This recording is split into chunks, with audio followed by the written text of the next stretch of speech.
নমস্কাৰ মৰমৰ ছাত্ৰ-ছাত্ৰীসকল, আজি মই তোমালোকক এটা ভগ্নাংশক এটা সংখ্যাৰে হৰণ কৰা ধাৰণাটো বুজাই দিম। চোৱা, প্ৰথম নিয়মটো, এটা ভগ্নাংশক যিকোনো সংখ্যাৰে হৰণ কৰিবলৈ হ'লে সেই ভগ্নাংশটোক সংখ্যাটোৰ প্ৰতিক্ৰমেৰে পূৰণ কৰিব লাগে। প্ৰথমে চাই লোৱা প্ৰতিক্ৰম। ইয়াৰ আগৰ ভিডিঅ'টো মই তোমালোকক প্ৰতিক্ৰমৰ ধাৰণা বুজাই দিছোঁ, তথাপিও আকৌ মই বুজাই দিছোঁ। চোৱা, দুটা সংখ্যাৰ পূৰণফল 1 হ'লে এটা সংখ্যাক আনটো সংখ্যাৰ প্ৰতিক্ৰম বোলে। তে চাবা প্ৰতিক্ৰমৰ ধাৰণা, যেনে ধৰা 2ৰ প্ৰতিক্ৰম লাগে। এতিয়া চাবা 2ৰ লগত কি সংখ্যা পূৰণ দিলে 1 হ'ব? তে নিশ্চয় ইয়াতে আমি কি লিখিম? 2/1, কাৰণ এই 2ৰে এই 2ক কাটিবা 1 পাবা। পালা বুজি? নাইবা এনেকৈ চোৱা, 2/1ৰ লগত কি সংখ্যা পূৰণ দিলে 1 হ'ব? নিশ্চয় ইয়াতে কি লিখিম আমি? 2। ইয়াৰ পৰা আমি কি বুজি পালো? 2ৰ প্ৰতিক্ৰম হ'ব 2/1, নাইবা 2/1ৰ প্ৰতিক্ৰম হ'ব 2, কাৰণ 2/1ৰ লগত তুমি 2 পূৰণ দিলে 1 পাবা। তেনেকৈ চোৱা, 2ৰ লগত 2/1 পূৰণ দিলে 1 পাবা। পালা বুজি?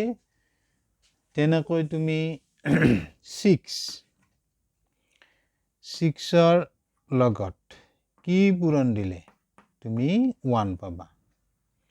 নিশ্চয় ইয়াতে আমি কি লিখিম? 6/1। গতিকে এইটো কাটিবা 1 পাবা। 1 পূৰণ 1, 1। তাৰমানে আমি কি বুজি পালো? 6ৰ প্ৰতিক্ৰম হ'ব 6/1, কাৰণ 6 আৰু 6/1ৰ পূৰণ ফলটো আমি কি পাম? 1। পালা বুজি? এটা মই উদাহৰণেৰে মই বুজাই দিওঁ। চোৱা, 10/9 হৰণ 6। ইয়াতে মই লিখি ললো 10/9 হৰণ 6। মই বুজাই দিলো তোমালোকক, প্ৰতিক্ৰমৰ ধাৰণা বুজাই দিলো। এতিয়া চোৱা, 10/9 কি কৰিম আমি?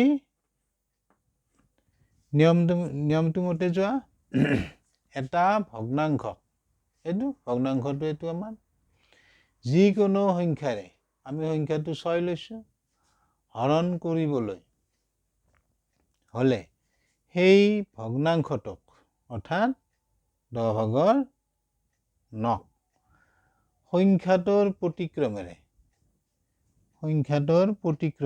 পূৰণ কৰিব লাগে। এতিয়া চোৱা, 6ৰ প্ৰতিক্ৰম কি হ'ব? 6ৰ প্ৰতিক্ৰম হ'ব কিমান? 6/1ৰে আমি কি কৰিব লাগিব? পূৰণ। ইয়াতে কৈছে আমাৰ সংখ্যাটো 6, সংখ্যাটোৰ প্ৰতিক্ৰমেৰে পূৰণ। 6ৰ প্ৰতিক্ৰমেৰে পূৰণ।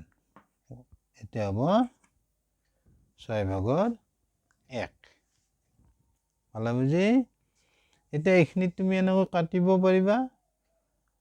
ইয়াক তুমি 3ৰে কাটা দুবাৰ। ইয়াক 3ৰে কাটিলে তুমি 3 পাবা।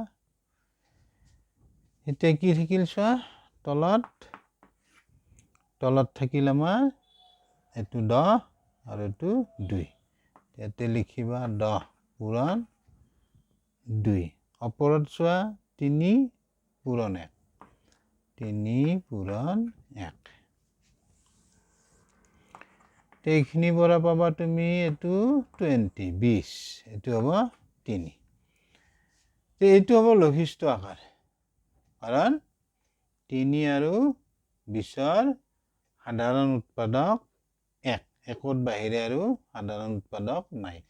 গতিকে এইটো হ'ব লঘিষ্ঠ আকাৰৰ ভগ্নাংশ তে বুজি পালা নিশ্চয় আৰু তোমালোকে বুজি পালানে নাই কমেণ্টত জনাবা লগতে ভিডিঅ'টো লাইক শ্বেয়াৰ ছাবস্ক্ৰাইব কৰিবা থেংক ইউ বাই বাই